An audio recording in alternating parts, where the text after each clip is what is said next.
The lights in the medical bay flickered as another power surge rolled through Theta Station. Hana wiped her hands on her worn medical coat and sighed. It had been a long shift. Nearly 14 hours of treating alien workers for injuries that could have been prevented if the station management cared about safety. But they didn't. To them, workers were replaceable, especially humans. She pulled her hood up over her head as she prepared to leave. The dark fabric covered most of her face, leaving only her eyes visible. It was safer this way. Humans were still new to the galaxy, and many species saw them as weak, easy targets. Some saw them as potential slaves. The hood helped her move through the station without drawing attention. The corridor outside the medical bay was dimly lit and smelled of recycled air and machine oil. Hana kept her head down as she walked, heading toward the lower levels where the human quarters were located. Most humans on Theta Station lived in the forgotten sections. The places where the ventilation barely worked and the walls leaked. Condensation, that's when the alarms started, screaming. Red lights flooded the corridor as warning sirens blared through the station speakers. Hana's heart jumped in her chest. She had heard those alarms before. They meant fighting. They meant violence. They meant she needed to hide immediately. She broke into a run, her medical bag bouncing against her hip. Other workers were rushing through the corridors too, all trying to reach safety. Somewhere above, she heard the distinctive sound of plasma weapons firing. The blasts echoed through the metal walls like thunder. Hana turned down a maintenance corridor, one of the routes most people didn't know about.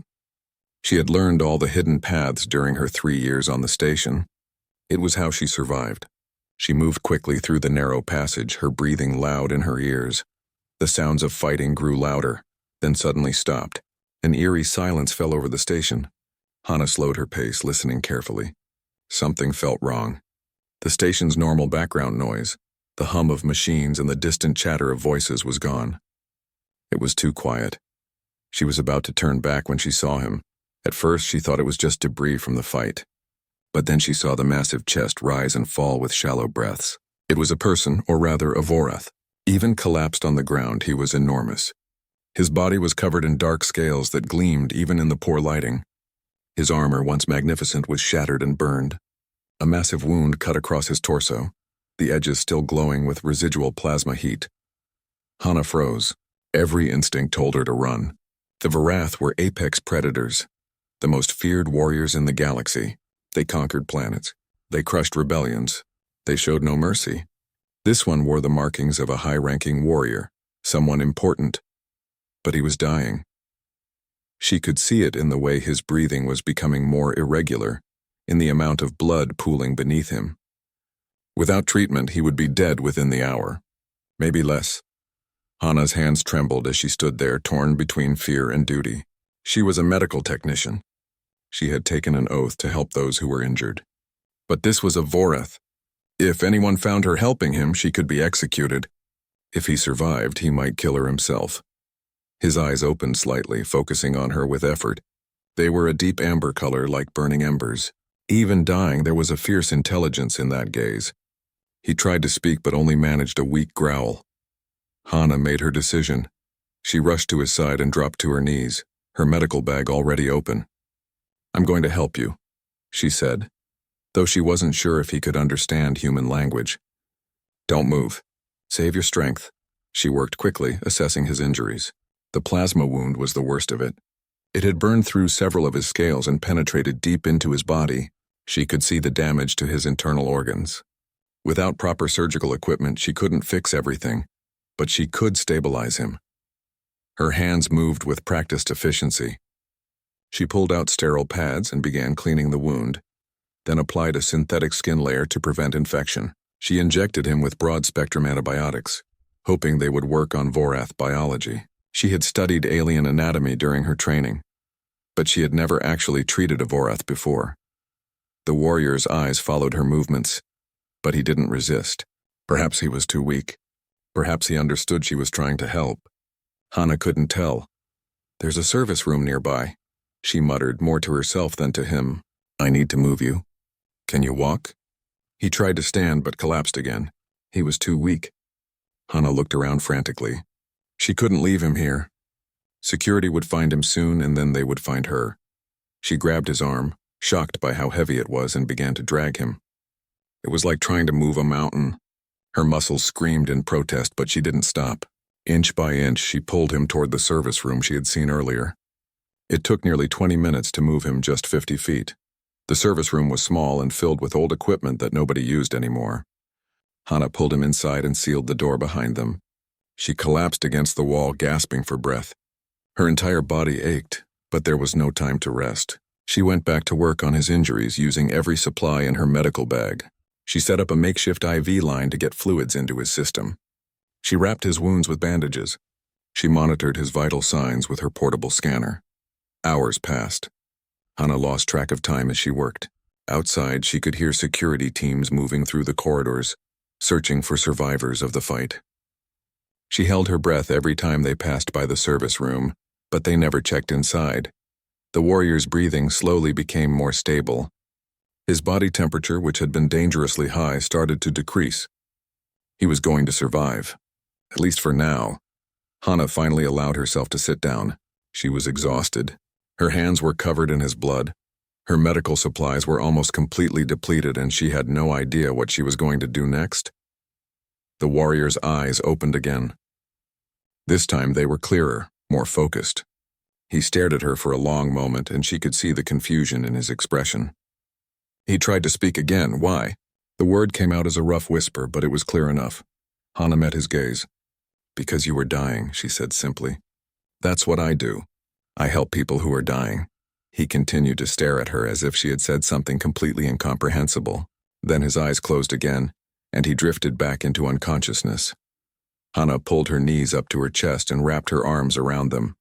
She had just saved the life of one of the galaxy's most dangerous predators. She had no idea if that made her brave or foolish.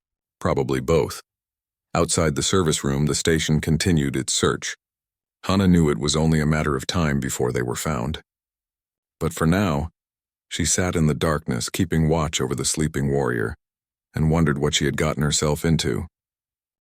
Hana woke with a start. She had fallen asleep sitting against the wall of the service room. Her neck ached from the uncomfortable position, and her body felt stiff and sore. The dim emergency lighting cast strange shadows across the small space. The warrior was awake. His amber eyes were fixed on her, and this time they were fully alert. Hana's heart began to race. She had saved his life, but that didn't mean he would be grateful. The Vorith were known for their pride and their violence. Stay still, she said, trying to keep her voice calm. You're still badly injured. If you move too much, you could tear open your wounds. Taesung didn't move, but his gaze remained intense. You are human, he said. His voice was deep and rough, like gravel rolling down a mountain. Why did you save me? I told you already. You were dying. Hana slowly got to her feet, her muscles protesting. I'm a medical technician. It's my job to help injured people. I am not people. I am Vorath. There was something strange in his tone.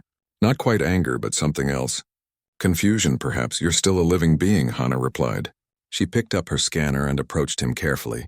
I need to check your vital signs. Is that okay? Taesung watched her with suspicion but didn't stop her. She ran the scanner over his body, checking the readings. His internal temperature was still elevated, but within acceptable range for his species. The wounds were healing, though slowly. You could have left me to die, he said. You could have taken my weapons and armor. They are worth a fortune. Instead, you used your supplies to save me. I do not understand. Hana continued her examination, not meeting his eyes. What's there to understand? You needed help. I could help. So I did. That is not how the galaxy works. Taesung shifted slightly, wincing at the pain. The strong survive. The weak perish. That is the natural order. Maybe in your world, Hana said quietly. She finished her scan and stepped back. But humans see things differently. We believe in helping each other. We believe that taking care of the vulnerable makes us stronger, not weaker. Taesung was silent for a long moment. I was taught that humans were prey animals. Weak creatures that survived only because stronger species allowed it. Yet you risked your life to save mine. This makes no sense. Hana finally looked at him directly. Even lying down, wounded and weak, he was intimidating. His scales were like armor. His claws could tear through metal, and his teeth were designed to rip flesh. Everything about him screamed danger. But there was also intelligence in his eyes, and something that might have been genuine curiosity. Maybe what you were taught was wrong, she said. She sat down against the wall again, putting some distance between them. Her medical bag was nearly empty now. She had used almost everything to keep him alive. I need to get more supplies, she said. But I can't leave you here alone. If security finds you, they'll kill you. Why do you care if I die? Tae-sung asked. You saved me once. Your obligation is fulfilled. It doesn't work that way. Not for me. Hana pulled her hood tighter around her face. I can't save your life just to let you die a day later. That would make everything I did meaningless. Tae-sung studied her carefully. You wear a hood to hide your face. Are you a criminal? No, I wear it for protection. Humans aren't always treated well on stations like this. Some species see us as easy targets. The hood helps me avoid attention. You fear being hunted. Yes, yet you saved a hunter. The greatest hunter species in the galaxy. Hana smiled slightly, though he couldn't see it beneath her hood. I guess that does seem pretty stupid, doesn't it? Not stupid, Tae-sung said slowly. Brave. Foolish, but brave. Over the next 2 days, Hana managed to sneak out of the service room to steal supplies from the medical bay. It was risky. Security was still searching for survivors from the battle, and they had increased patrols throughout the station. But she was careful, and she knew the hidden routes. During this time, she and Tae-sung talked. At first he was suspicious and cold, but gradually he began to ask questions. He wanted to know about Earth, about human culture, about why they did things that seemed illogical to him. Hana told him stories about human history. She told him about wars that humans had survived, about societies they had built from nothing, about how they had reached for the stars even when everyone said it was impossible. Humans are persistent, she explained. We don't give up easily, and we work together. When one person falls, others help them stand again. That's how we survived on Earth, and that's how we'll survive out here. Tae-sung listened to everything she said with intense focus. The Vorath do not help the fallen, he admitted. If a warrior falls in battle, he is left behind. To help him would be to show weakness. That sounds lonely, Hana said softly. The warrior was quiet for a long time. Yes, he finally said. It is. He began to tell her about his own life. He had been taken from his family as a child and raised in the Empire's war academies. He had known nothing but training and battle for his entire life. He had conquered planets, led armies, and killed countless enemies. He was considered one of the greatest warriors of his generation, but he had never had a friend. He had never had someone care whether he lived or died. Until now. Why do you keep your face hidden from me? Tae-sung asked on the second day. I have told you much about myself, yet I do not even know what you look like, Hana tensed. It's personal. I understand. Among my people, showing one's face is a sign of trust. We wear helmets in battle, but we remove them for those we respect. He paused. I respect you. You saved my life, but I will not ask you to show me your face until you are ready. Hana felt a strange warmth in her chest. This fierce warrior, this apex predator, was showing her consideration. It was unexpected and oddly touching. Thank you, she said quietly. On the third day, everything changed. Hana was checking his wounds when they heard voices outside the service room. Security was doing a more thorough search of the maintenance areas. They were checking rooms that had been ignored before. Hana's blood ran cold. They're coming, she whispered. Tae-sung tried to stand, but he was still too weak. The wounds had healed significantly, but not enough for him to fight. You should run, he said. Leave me here. Save yourself, no. Hana moved to the door, her mind racing. I didn't save you just to abandon you now. The voices grew louder. They were right outside. Someone was overriding the door controls. Tae-sung pulled himself up, leaning heavily against the wall. He positioned his body between Hana and the door. Then I will protect you, he said. It is the least I can do. The door slid open with a hiss. 3 security guards stood in the doorway, their weapons raised. They saw Tae-sung immediately and their eyes widened in shock. It's one of them. The lead guard shouted, Fire! But before they could shoot, Tae-sung moved. Despite his injuries, despite his weakness, he was still a Vorath warrior. He struck the first guard with devastating force, sending him flying backward. He grabbed the second guard's weapon and tore it from his hands. The third guard fired, but Tae-sung's scales absorbed most of the blast. Then he collapsed. Hana rushed forward and hit the door controls, sealing it shut again. Her hands were shaking. We have to leave, she said urgently. More will come. We need to get off this station. Taesung looked at her, breathing heavily. You have a plan? I have a friend, a smuggler. She owes me a favor. Hana helped him to his feet. Can you walk? I can try. Together they stumbled toward the door. Hana had no idea if her plan would work. She had no idea if they would even make it out of this corridor alive. But she knew one thing for certain. She wasn't giving up on him. Not now, not ever. The corridors of Theta Station had become a nightmare. Alarms blared constantly. Red emergency lights cast everything in a bloody glow, and the sound of running boots echoed from every direction. Hana supported Taesung as they moved through the maintenance passages, his weight nearly crushing her. Left here? She gasped, guiding him down another narrow corridor. Blood was seeping through his bandages again. The fight with the guards had reopened some of his wounds, but they couldn't stop. Not yet. Behind them she heard voices shouting. Security had found the unconscious guards and were tracking them now.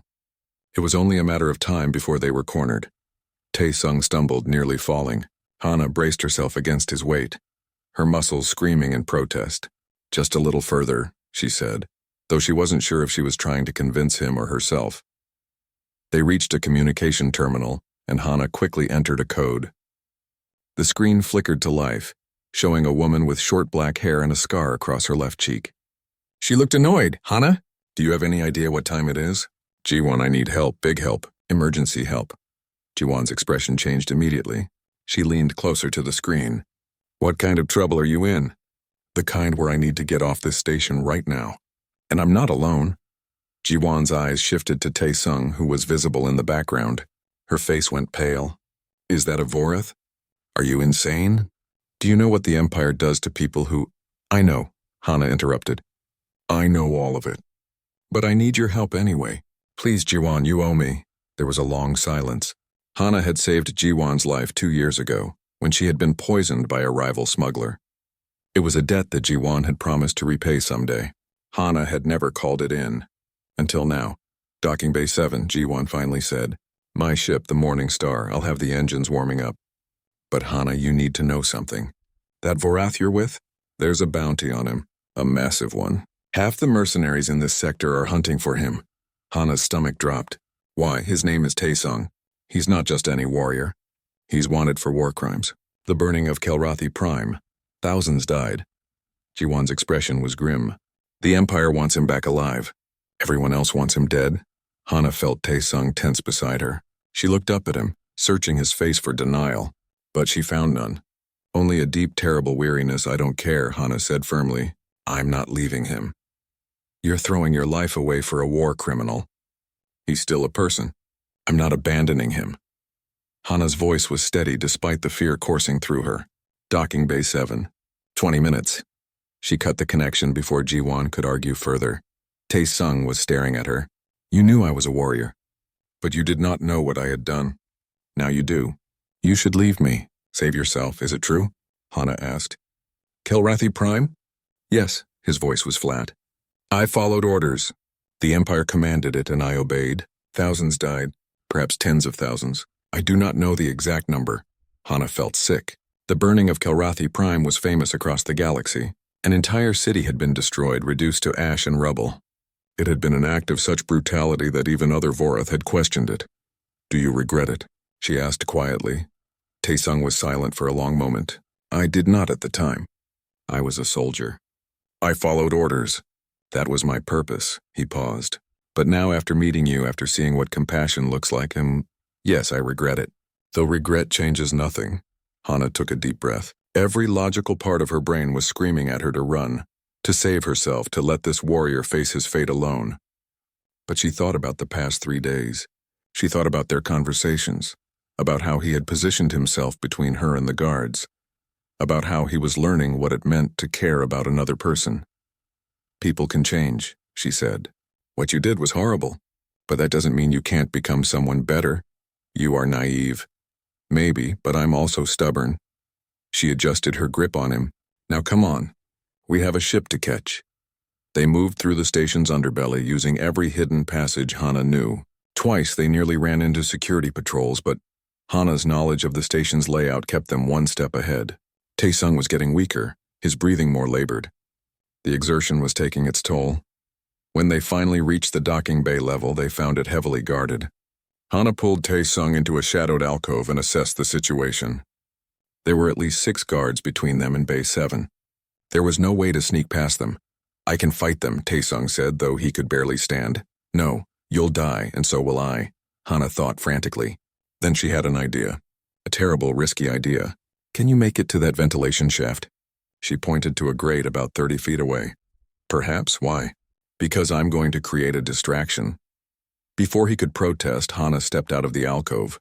She pulled back her hood slightly, just enough to be recognized as human, and ran in the opposite direction of the docking bay. "Help!" she screamed. "Someone help me. There's a Vorath attacking people in Section 9. The guards immediately turned toward her. Humans were considered weak and helpless. A human woman calling for help was the perfect bait. 3 of the guards started running toward her, while the others stayed at their post but were clearly distracted. Hana led them on a chase through the corridors, using her knowledge of the station to stay just ahead. Behind her, she heard a loud crash and knew that Tae-sung had made his move. She hoped he would make it to the ship. She rounded a corner and nearly ran straight into a dead end. The guards were right behind her. She was trapped. "Got you now," one of them said, raising his weapon. Then the wall exploded. Tae-sung burst through from the adjacent corridor, roaring with fury. He was covered in blood, his wounds reopened and bleeding freely, but his eyes blazed with determination. He struck the guards with devastating force, his claws tearing through their armor like paper. "I told you to get to the ship," Hana shouted. "I do not abandon those who save me." Tae-sung grabbed her hand and pulled her forward. They ran together, his strength somehow renewed by desperation or adrenaline or perhaps sheer willpower. They burst into docking bay 7 to find Ji-won's ship, the Morning Star with its loading ramp down and engines humming. Ji-won was standing at the entrance, weapon drawn, providing covering fire as they ran across the bay. "Move, move, move!" she shouted. They scrambled up the ramp. The moment they were inside, Ji-won hit the controls and the ramp began to close. Security forces poured into the bay, firing at the ship. The shields absorbed most of the hits, but the ship shuddered under the assault. "Hold on to something," Ji-won yelled from the cockpit. The Morning Star lifted off and shot toward the bay doors. For a terrible moment, Hana thought they wouldn't make it. The doors were closing. Security was trying to lock them down. But Ji-won was a skilled pilot. She threaded the needle perfectly, shooting through the narrowing gap with inches to spare. Then they were out in space and the station was falling behind them. Tae-sung collapsed on the floor of the ship. Hana rushed to his side, checking his vitals. He was alive, but barely. The wounds were bad. Worse than before. "He needs real medical care," Hana said. "Better than what I can provide with a basic medical kit." Ji-won came back from the cockpit, looking at them both with a mixture of concern and disbelief. "There's a medical colony 3 jumps from here. Haven's Reach, they treat anyone, no questions asked. But it's going to cost. I'll pay whatever it takes," Hana said. Ji-won shook her head. "You don't understand. Once we get there, once word gets out that he's there, every bounty hunter in the sector will come looking. That colony will become a war zone." Hana looked down at Tae-sung. His eyes were closed, his breathing shallow. She had come this far. She had risked everything. There was no turning back now. "Then we'll deal with that when it happens," she said. "Right now I just need to keep him alive." As the Morning Star jumped into hyperspace, leaving Theta Station far behind, Hana sat beside the sleeping warrior and wondered what she had gotten herself into. She had saved his life, learned about his crimes, and was now on the run with him across the galaxy. But when she looked at his face, peaceful in unconsciousness, she didn't regret her choice. Not yet. Maybe she was naive, like he said. Maybe she was making a terrible mistake. But she was also doing what she believed was right. And for Hana, that was enough. Haven's Reach looked peaceful from orbit. It was a small colony built on an asteroid, far from any major trade routes. The surface was covered with white medical facilities that gleamed in the light of the nearby star. It was known throughout the galaxy as a place of healing, a neutral ground where anyone could receive treatment regardless of their species or past. The Morning Star docked without incident. Ji-won had called ahead and a medical team was waiting for them. They loaded Tae-sung onto a stretcher and rushed him inside. Hana ran alongside them, refusing to leave his side. A woman in a white medical coat stopped them in the corridor. She was human, older than Hana, with gray streaking through her black hair and tired but kind eyes. "I'm Dr. Mirai," she said. "I'll be handling this case." "You're the one who's been treating him?" "Yes, I'm Hana. I'm a medical technician. I did what I could, but—" "You saved his life," Mirai interrupted. "I can see the quality of your work. He would have died without your intervention." She looked at Taesung, then back at Hana. "But you need to understand something. I know who this is. Word travels fast. If the Empire finds out he's here, they'll destroy this entire colony to get him back. Are you prepared for that?" Hana met her gaze steadily. "I didn't bring him here to cause trouble. I brought him here because he needs help." Mirai studied her for a long moment, then nodded. "All right. Wait outside. This surgery is going to take several hours." Hana paced the waiting room, unable to sit still. Jiwon had left to refuel the ship and gather supplies. She was alone with her thoughts, and they were not pleasant company. Images of Kelrathi Prime kept flashing through her mind. The burning city, the screaming people. Taesung had been part of that. He had caused that suffering, but he had also protected her. He had risked his already fragile life to save her from the guards. He was learning to be different. Didn't that count for something? Hours passed. Finally, Dr. Mirai emerged from the surgical unit. She looked exhausted but satisfied. "He's stable. The surgery went well. He'll need time to recover, but he should survive." Relief flooded through Hana. "Can I see him?" "He's in a medical pod. Unconscious, but yes, you can sit with him." The medical pod was a large chamber filled with specialized equipment designed to treat multiple species. Taesung lay inside a transparent container filled with healing gel.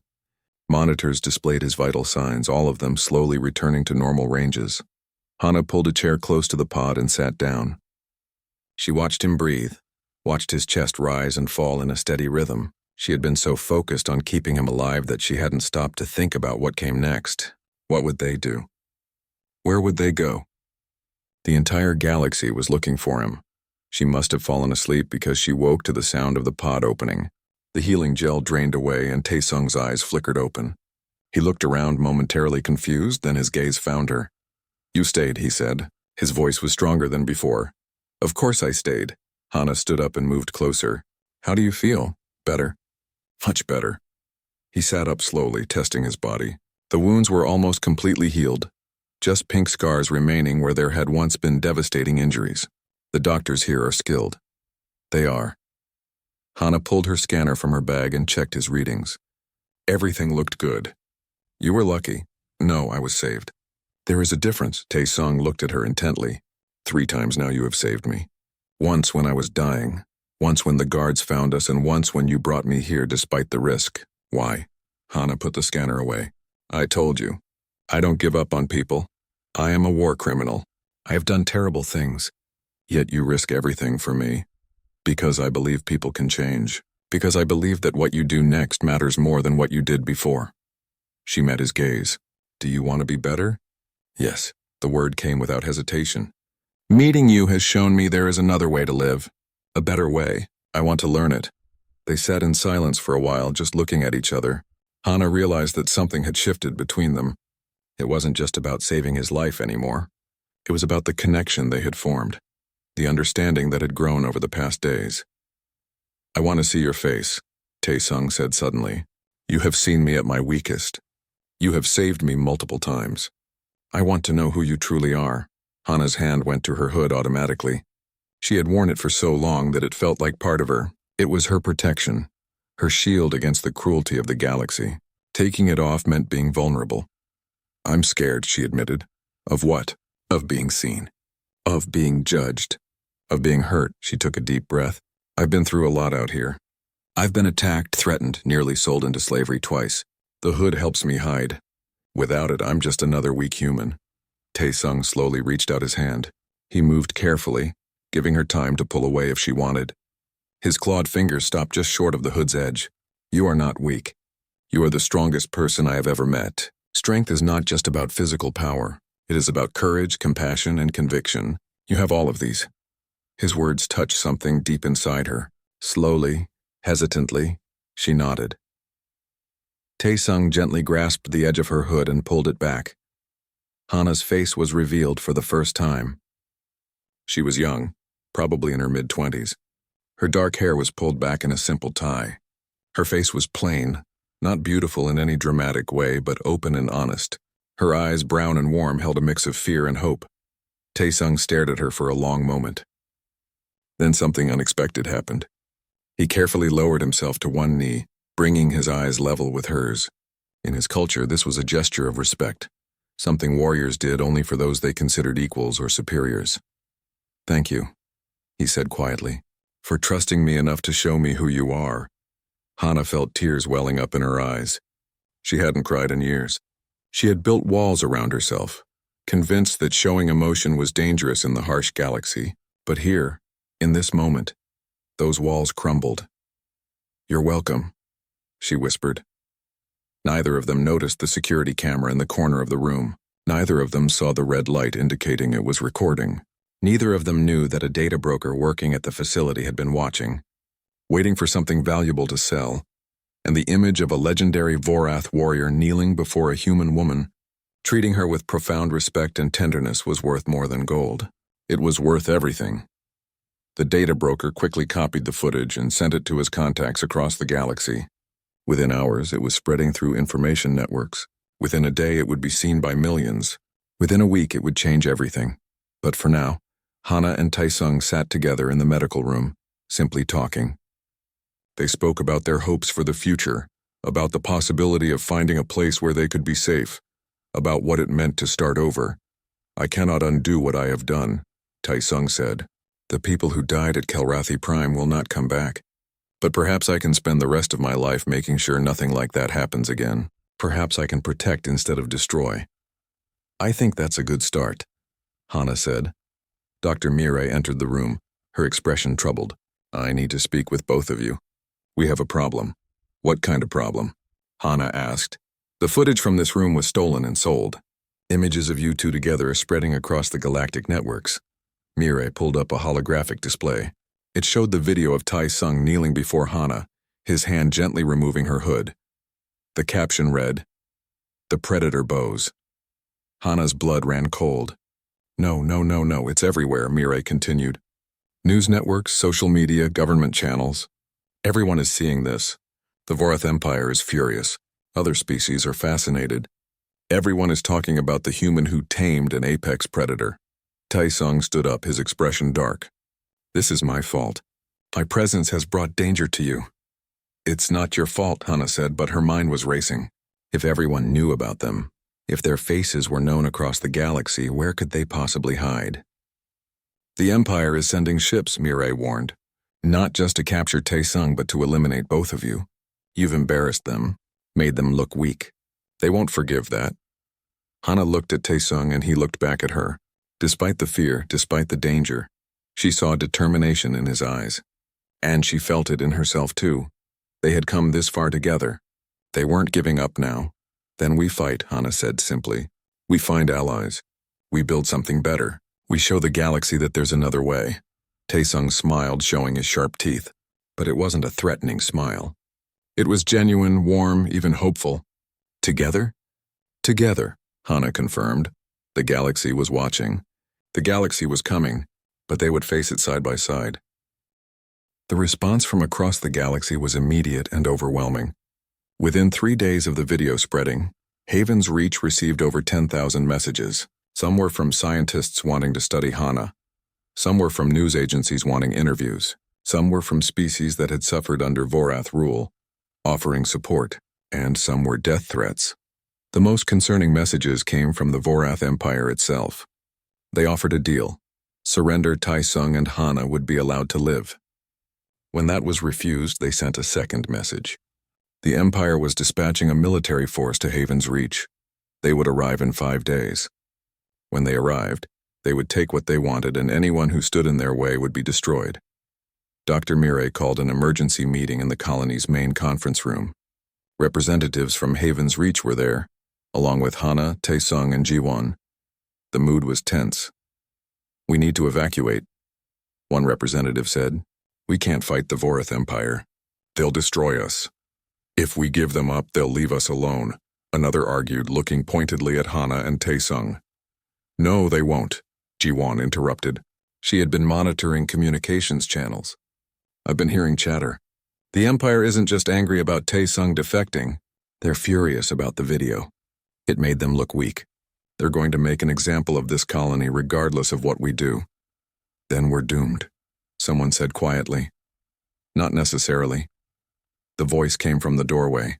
Everyone turned to see a group of aliens entering the room. They represented different species, all of them minor powers in the galaxy. A Kelrathi, one of the species whose planet Tae-sung had helped destroy, stepped forward. "My name is Davin," he said. "I came here because I saw the video. I expected to feel rage. I expected to want revenge on the warrior who burned my world." He looked at Tae-sung, but what I saw instead was something I never thought possible. I saw a Vorath showing remorse. I saw a human showing compassion even to her enemy.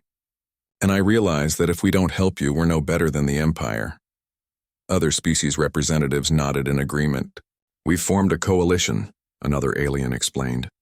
"We're small worlds, independent colonies, species that the major powers ignore.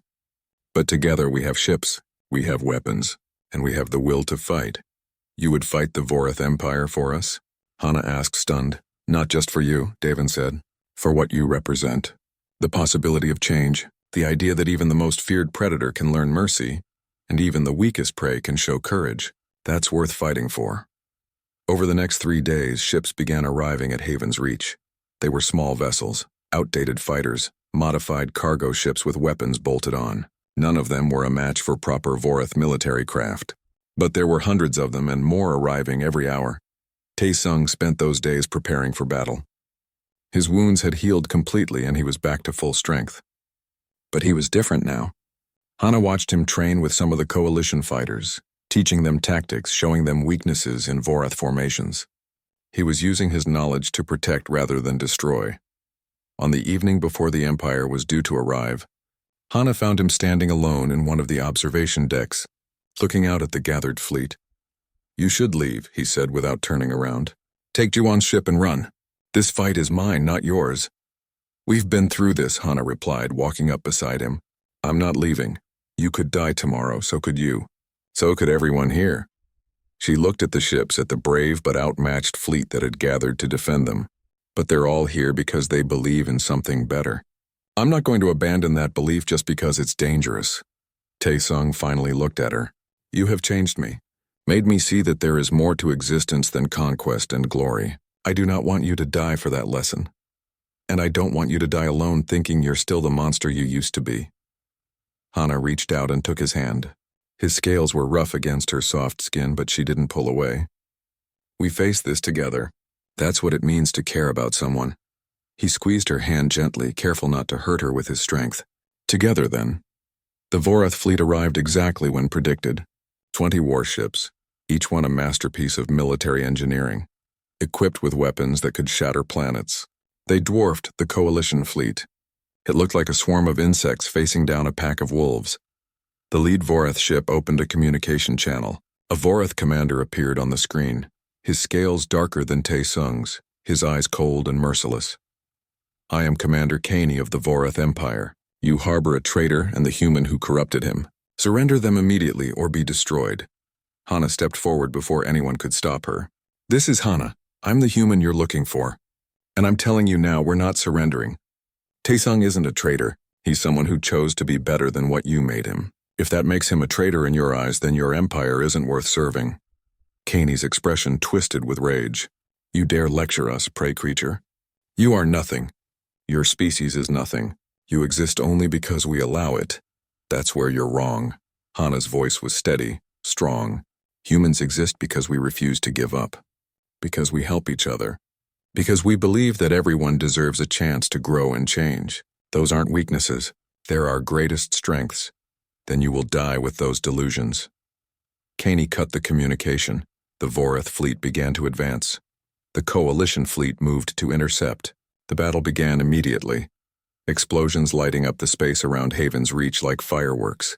The coalition fighters were brave but outmatched. One by one, their ships were being destroyed. Tae-sung was in one of the fighters leading a squadron.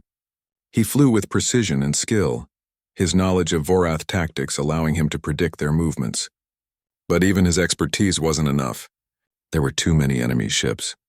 Hana was in the colony's command center coordinating medical teams and evacuations.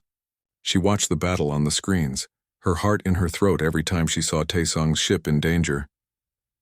Then something unexpected happened. More ships began arriving. These weren't part of the coalition. They were independent traders, mercenary groups, even some peaceful species that had never fought before. They had seen the video. They had heard about the battle. And they had come to help. "This is Captain Yuna of the merchant vessel Sky Dancer," one of the new arrivals announced. "We're here to even the odds," more voices joined in. Dozens of ships, then hundreds. Species from across the galaxy, many of whom had never agreed on anything before, were working together to defend Haven's Reach. The battle turned. The Vorath fleet was now outnumbered. Commander Kaney found himself surrounded, his ships taking damage from all sides. He opened a communication channel again, this time directing it specifically at Taesung. "You did this," Kaney shouted. "You've turned the galaxy against us. You've made us weak." Taesung's voice came through clear and strong. "No, Commander. I showed the galaxy that strength without compassion is not strength at all. It is just cruelty. The Empire is not weak because of what I did. The Empire is weak because it relies on fear instead of respect." A beam of energy struck Commander Kane's ship and it began to break apart. The other Vorath vessels, seeing their commander defeated, began to retreat. The battle was over. The coalition fleet erupted in celebration. Ships fired their thrusters in patterns of victory, creating streams of light across the darkness of space. The impossible had happened. They had defeated the Vorath Empire. Taesung returned to the colony, his fighter damaged but intact. Hana ran to meet him as he exited the ship. She threw her arms around him, not caring about the watching crowds, not caring about anything except that he was alive. "We did it," she said, tears streaming down her face. "We actually did it." "No," Taesung said gently. "You did it. You showed everyone, including me, that there is another way." In the weeks that followed, Haven's Reach became something more than a medical colony. It became a symbol. Species from across the galaxy sent representatives, wanting to be part of what was being built. A place where old enemies could become friends, where strength was measured not by the ability to destroy, but by the willingness to protect. Hana and Taesung stood at the center of it all. She continued her medical work, now training others and expanding the facility. He used his military knowledge to create a defense force, but one focused on protection rather than conquest. Together they built a community based on the principles they had discovered: compassion, cooperation, and the belief that anyone could change. One evening, they stood together on the observation deck again, looking out at the colony that had grown around them. Ships came and went constantly now, bringing refugees, diplomats, and those simply seeking a better life. "Do you regret it?" Hana asked. "Giving up everything you were?" Taesung thought for a moment. "I gave up a life of violence and emptiness. What I gained is far more valuable. Purpose. Friendship." He looked at her, his amber eyes warm. Love. Hana felt her cheeks flush. They had grown so close over the months, but neither had put that particular feeling into words before. "Love," she repeated softly. "Yes, I suppose that's what this is." "The galaxy sees me as a predator who was tamed," Taesung said.